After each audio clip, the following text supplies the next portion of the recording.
Ito, seryoso ito.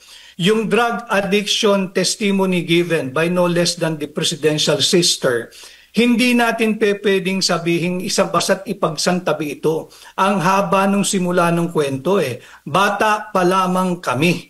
Wala tayo pare-pareho ron. Sila yun Nakita nila yung kanilang paglaki through the years. At ito ay naging testimonya mismo ng ate ng Pangulo.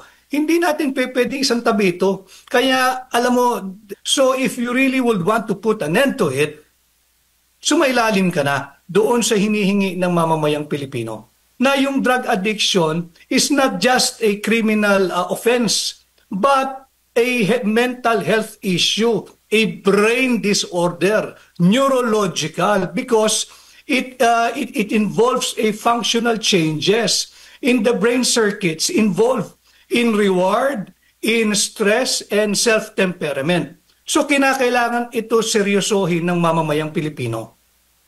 Attorney, muli na naman pong naungkat na itong issue po ng paggamit ng illegal na droga umano ng Pangulong Bongbong Marcos Jr. matapos nga yung pahayag o talumpati ni Senator Amy Marcos doon sa peace rally ng INC noong Lunes. Unang-una, ano ba ang reaksyon po ninyo? May basehan ho ba o may posibilidad itong mga pahayag ni Senator Amy Marcos laban po sa kanyang kapatid na si PBBM?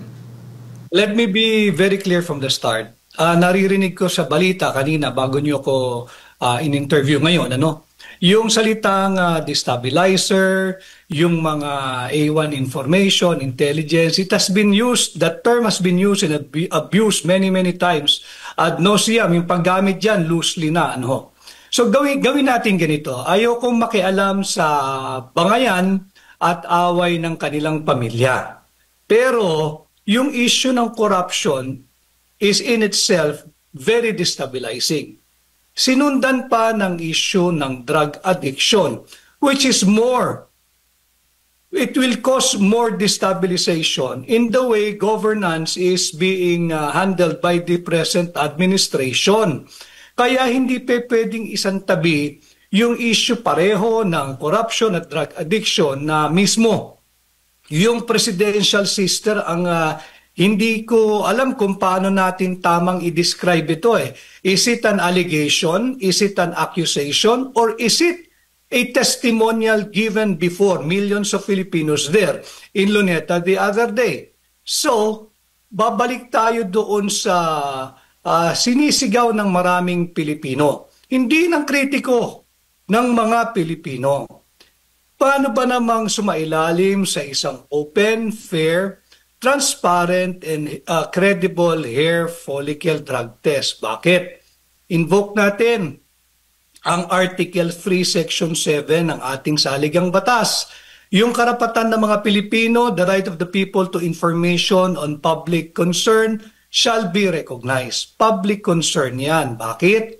Ito ay may kinalaman sa kalusugan ng Pangulo.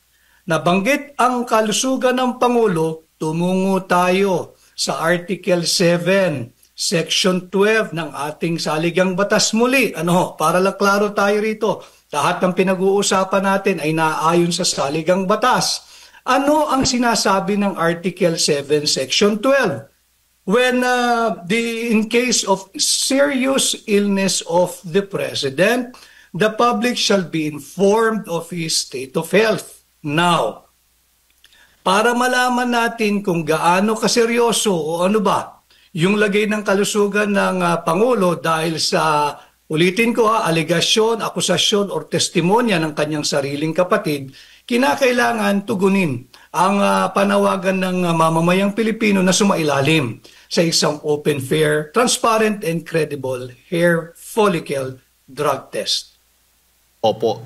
So, ibig sabihin, Attorney, kapani-paniwala po itong sinasabi po ng kapatid ni Pangulong Bongbong Marcos Jr. na si Senator Amy Marcos patungkol nga po dito sa kalagayan ng Pangulo?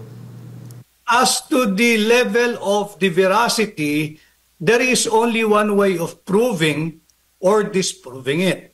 Now, if the Marcos Jr. administration is very confident, then why not undergo an open, fair, transparent, and credible hair follicle drug test? Yun lang naman ang aking pananaw. As to the veracity, I wouldn't know. At yung sinasabi kasi, ang layo nung talon nung naging pahayag o testimonya ng mismong kapatid ng Pangulo. Bata pa daw sila. So, it's not me, it's not you, Jade, it's not you, Admar, or kahit sino pa na opisyal ng gobyerno ang pwedeng mag-disprove, mag-refute, or mag-debunk niyan. Bakit? Ang naging pahayag ng kapatid ng Pangulo, bata pa lamang kami. Ibig sabihin, wala tayong lahat doon. Yung simula ng kwento nila. So, walang pwedeng mag-refute, walang pwedeng mag-debunk, walang pwedeng sumagot kung hindi sila-sila. Opo. Yung nagtestimonya at yung pinatutukuyan ng testimonya. No other. Dahil wala tayong lahat doon. Opo. Kailangan ho bang mag-under oath? Under oath itong salaysay ni Senator Amy Marcos kasi yan po yung laging issue ngayon bago ka paniwalaan, dapat under oath ka muna, attorney. Mahirap yung under oath. Yung under oath na nga, pinagdududahan pa Pati yung nagpanotaryo, pinagdududahan So ito, pasimplihin natin. Ang nagbunyag ay yung nakatatandang kapatid. At ang simula ng kwento, noong bata pa sila.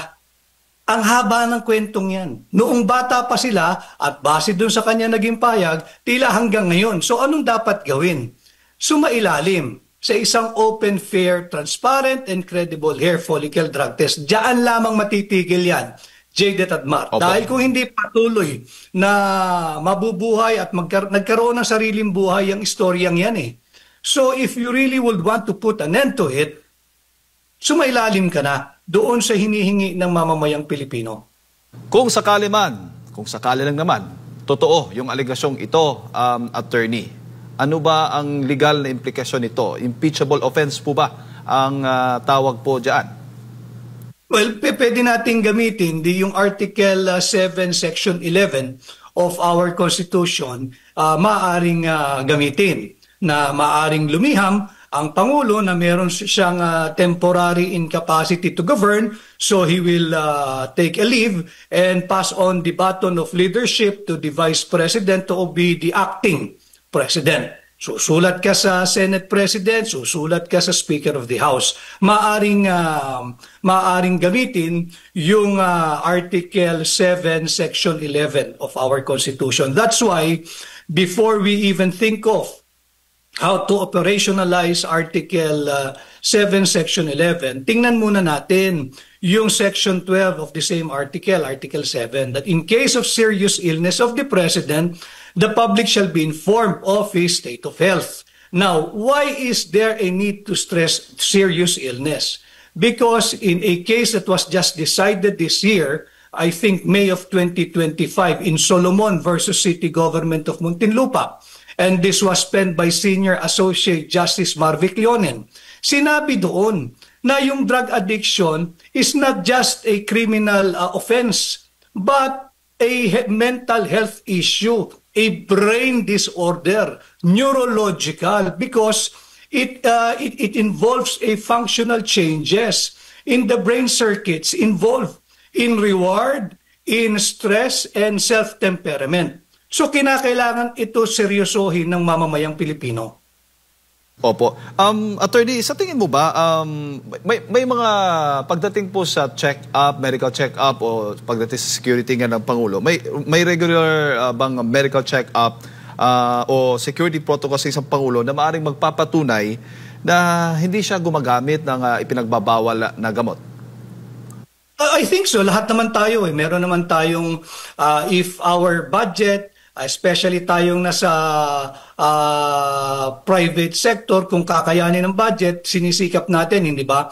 At the very least, magpatingin tayo ng CBC, yung complete blood workout. Ngayon, kung kakaya naman, ay mag-ano tayo, yung executive check-up, kung may konting sobrang ipon, hindi ba? So, ganun din ang Pangulo, sapagkat pag Pangulo ka, hindi na lang sarili mo ang nakasalalay dito, ikaw ang leader ng bansa So dapat masiguro ng sambayanan na malusog ang iyong physical, mental at emotional well-being. Para naman sa ganun, madala mo sa tamang direksyon ang ating bansa. Opo. Since kayo po noon nakasama din po ng Pangulong Bongbong Marcos Jr., attorney, meron ho ba kayong parang experience din na parang nakikita na unusual doon sa Pangulo? As I've said this many times, wala akong nakita na gumagamit na ipinagbabawal na gamot. Wala. Kanya nga sinasabi ko para matuldukan yan. Ito, seryoso ito. Yung drug addiction testimony given by no less than the presidential sister, hindi natin pwedeng sabihin isang basta't ipagsantabi ito. Ang haba nung simula nung kwento Bata pa lamang kami.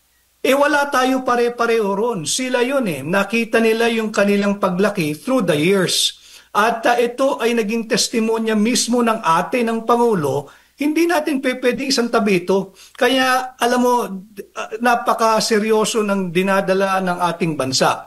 Yung corruption is a very serious problem. Dinagdagan pa ng testimonya ng drug addiction. So nasa krisis ang ating bansa. May krisis ang ating liderato at kinakailangan itong harapin ng kasalukuyang administrasyon. Opo.